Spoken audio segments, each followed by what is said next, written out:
Ish kryeministri Sali Berisha i ftuar në studio e hapur të gazetares Eni Vasili zbardhi detaje se si u arrit marrëveshja Rama-Basha. Duke vlerësuar rolin e ndërkombëtarëve për arritjen e dakordësisë, Berisha deklaroi se pranimi i ofertës së amerikanëve nga Basha e gjeti Ramën të papërgatitur. E kapin befasi dhe e refuzoi. Rama bëri një gaf gjysmë fatale. Në qoftë se paketa u dha merë ose lërë, pa ndryshime, Rama urdhë dhe shkrojti paketën e tij. Çfarë shërbevi ajo? Ajo shërbevi si dokument që ky po hudh poshtë atë që kishte ra dakord.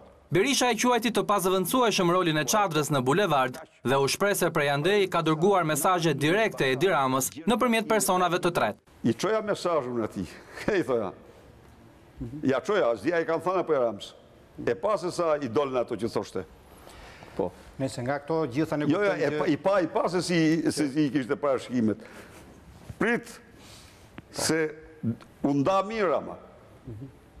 Sa i po e kallte përfundimisht nga politika. I pyetur nëse është dakord për një bashkëqeverisje PDPS pas zgjedhjeve të 25 qershorit, ish kryeministri tha se personalisht është kundër koalicioneve të mëdha. Nuk jam për koalicione të mëdha. As për koalicione. Nuk jam. Tani, por le t'ja u la mos të avancoj unë në mendimet e mia. Ky model këtu nuk shkon.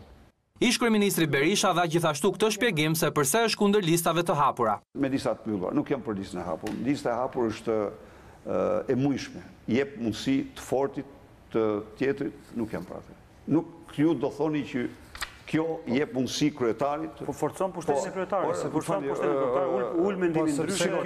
Kjo konkurrencë brenda partisë. Kjo bëri që në parlament të vinin më shumë njerëz të inkriminuar. Kjo tjetër e forcon më shumë. Pse? Se ai merr sa të fortë edhe i imponoi partisë. Merr të fortë ata vetëm rreth tirrit.